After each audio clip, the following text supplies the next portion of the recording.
अस्सलाम वालेकुम। मेरा नाम मोहम्मद अली है और आप देख रहे हैं get your manufacturing success with Mohammad Ali. Creo की मैन्युफैक्चरिंग ट्यूटोरियल्स के साथ खुशामदीद। और आज के लेक्चर में हम डिस्कस करेंगे कि किस तरीके से आप वॉल्यूम मिलिंग से अगर रफिंग करते हैं और टूल बड़ा होने की वजह से कहीं पर स्टॉक अलाउंस जो आपने डिफाइन किया उससे ज़्यादा मटेरियल रह जाता है, तो उसको किस तरीके से रिमूव किया जाए, ये बड़ा इंपॉर्टेंट पार्ट है। और मैं पहले ही आपको जो है वो रफिंग से प्रोग्राम बना के री रफिंग में जो है वो किस तरीके से वो मटेरियल आपने रिमूव करना है वो डिफाइन कर चुका हूँ। लेकिन हमारे पास यहाँ पे दो और ऑप्शन है, लोकल मिल के अंदर जाके प्रीवियस टूल और प्रीवियस स्टेप। तो इस वीडियो के अंदर हम सिर्फ प्रीवियस टूल डिस्कस करेंगे। नेक्स्ट वीडियो में इंशाल्लाह हम प्रीवियस स्टेप डिस्कस करेंगे, ठीक है।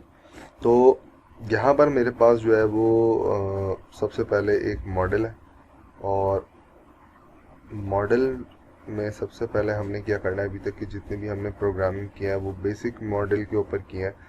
ये थोड़ा सा मैंने इसको जो है वो डिफ़िकल्ट प्रोफाइल, कंजस्टेड प्रोफाइल नहीं है, डिफ़िकल्ट तो नहीं कहूँगा, कंजस्टेड प्रोफाइल है। तो सबसे पहले हम देखते हैं कि जब भी आपने कैम करना है तो आपने स्ट्रेटजी क्या होनी चाहिए। आपने पहले से ऑब्जर्व करना है पार्ट को कि उसके अंदर क्या क्या चीज़ है। यहाँ पर इसके अंदर फ्लैट ये फेसेस है, ठीक है, ये फ्लैट फेसेस है।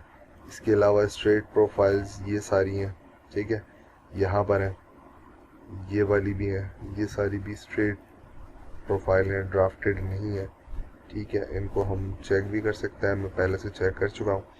अच्छा, अब यहाँ पर हमें कुछ एरियाज नज़र आ रहे हैं जो ग्रेजुअली छोटे होते जा रहे हैं, ठीक है, ये वो एरियाज हैं।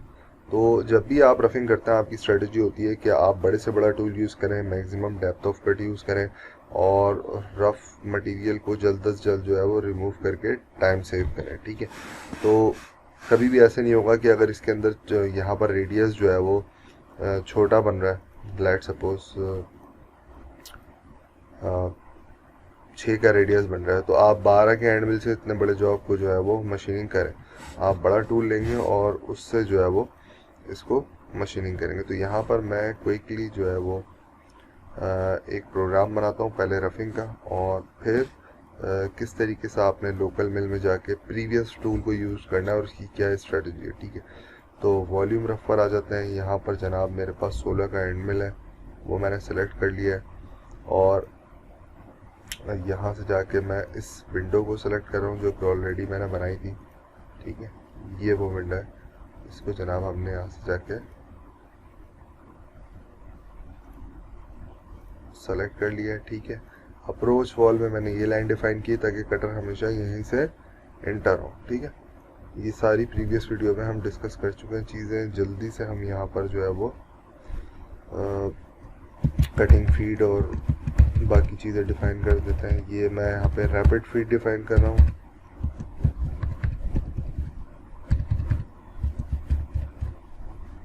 ये हमारी प्लंज फीड आ गई है। स्टेप ओवर जो है वो जनाब हमने यहाँ पे रखा है 16 का एंड मिल है तो 7 mm, ठीक है। प्रोफाइल स्टॉक अलाउंस 0.5 और बॉटम पे भी 0.5, ठीक है।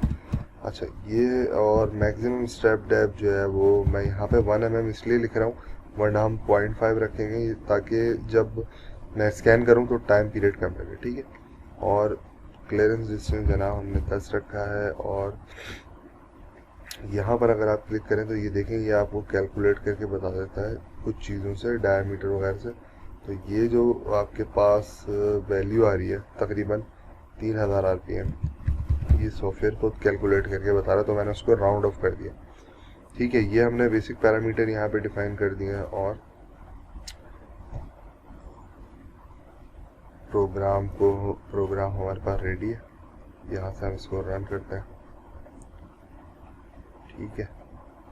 अच्छा, ये हमारा पूरा रफिंग का प्रोग्राम बन गया, ठीक है। अच्छा, इस रफिंग के प्रोग्राम को अगर हम गौर से देखें तो टूल बड़ा होने की वजह से बहुत सारी जगहों पर ये इंटर नहीं हो सका हुआ, ठीक है।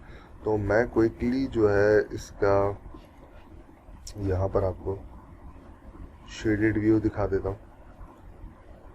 और ये नॉर्मली बहुत होती है ये वाली सिचुएशन, क्योंकि रफिंग जो है वो नंबर ऑफ स्टेप्स में हो जाए लेकिन टाइम पीरियड कम लगे, ठीक है। तो यानी रफिंग यहाँ पर 2 स्टेप्स में होगी। पहले स्टेप्स में बड़ा टूल यूज़ किया है उसने मटेरियल रिमूव कर दिया है। 0.5 मटेरियल ओवरऑल जगहों पे जहाँ पर जो कंजेस्टेड एरियाज नहीं थे वहाँ पर इसने ड्रॉप कर दिया होगा, और जहाँ पे जो मैंने आपको एरियाज बताए थे कंजेस्टेड, वहाँ पर टूल इंटर ना होने की वजह से 0.5 से ज़्यादा मटेरियल रह गया होगा। तो उसको आपने कैसे रिमूव करना है वो अभी हम देख लेते हैं। अगर आप लोकल मिल को यूज़ कर रहे हैं, सॉरी, यहाँ से हमने जनाब इसको, ठीक है, यहाँ से ये मटेरियल रिमूव होना शुरू हुआ है, ठीक है। मैं फीड थोड़ी सी यहाँ से बढ़ा देता हूँ। अच्छा, ये देखेंगे टोटल मशीनिंग होता हुआ जा रहा है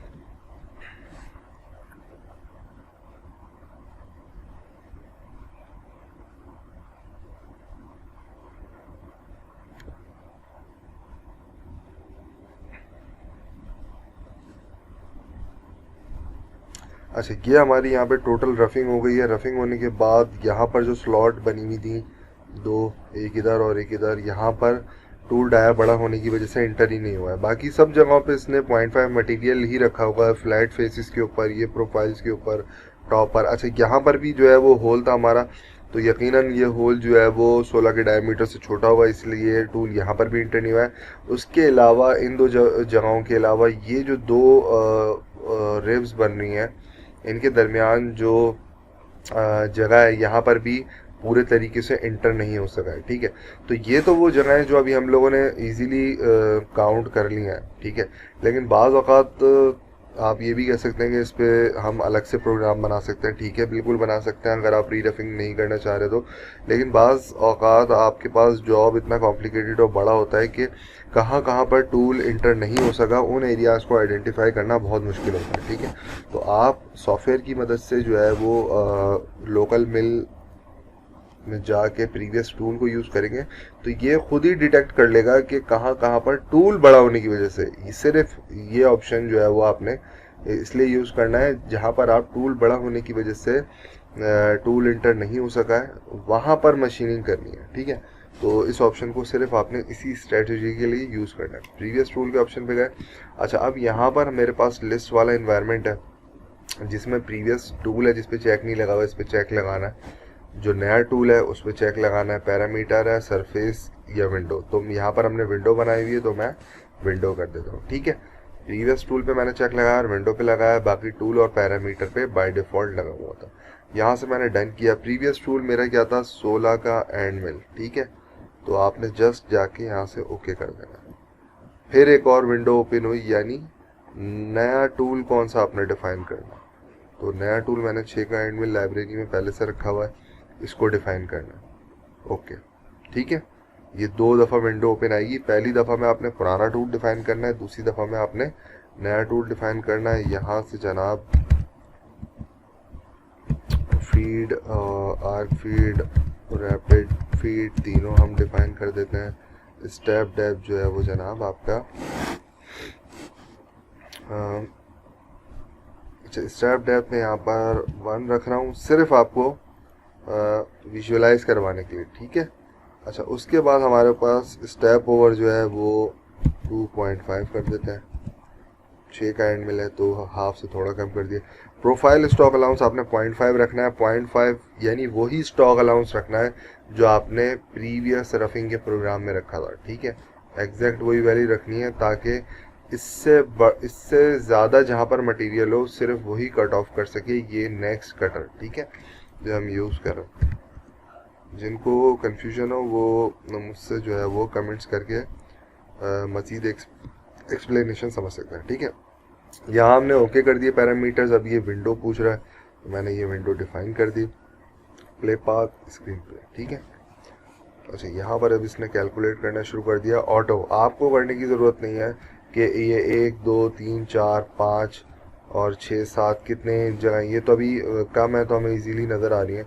बाज़ औक़ात जो है वो शेप इस तरह की होती है जो कि फ्री फॉर्म सरफेसेस होती हैं, वहाँ पर जो है वो इन जगहों को आइडेंटिफाई करना बहुत मुश्किल होता है। तो आप डायरेक्ट प्रोग्राम बनाएंगे और जो है वो टूल जो है वो सॉफ्टवेयर जो है वो टूल की मदद से ऑटो डिटेक्ट कर लेगा कहाँ कहाँ पर टूल बड़ा होने की वजह से टूल इंटर नहीं हो सका है, और जो भी आपने स्टॉक अलाउंस छोड़ा यानी 0.5 उससे ज़्यादा मटेरियल मौजूद है। ठीक है, अब देखते हैं कि किन किन जगहों पर मशीनिंग कर रहा है।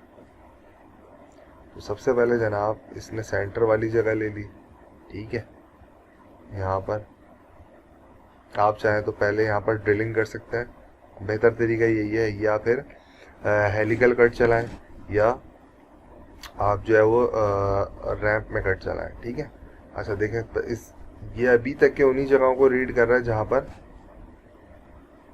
एक्स्ट्रा मटेरियल होने के चांसेस थे। ठीक है,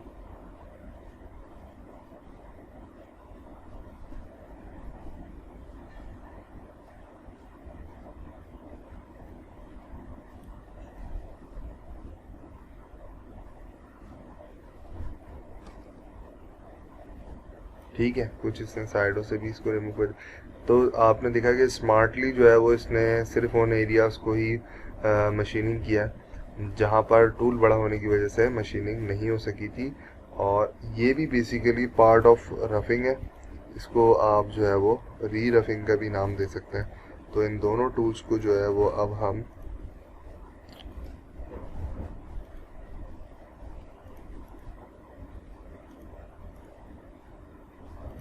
मुझे लग रहा है कि ब्राइटनेस कुछ कम हुई हुई है।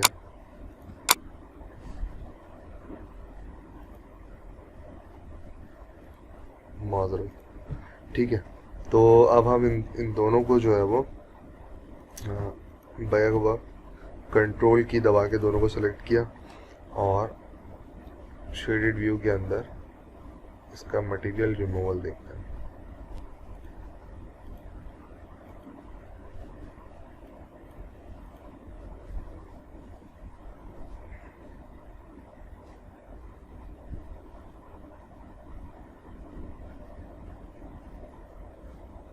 ठीक है, ये वही पहला प्रोग्राम चल रहा है रफिंग 16 के हैंडल से। उसके बाद 6 का हैंडल चलेगा जो सिर्फ उन एरियाज को रिमूव करेगा जहाँ पर टूल बड़ा होने की वजह से 0.5 से ज़्यादा मटेरियल। ये देखिए, ठीक है, ठीक हो गया जी।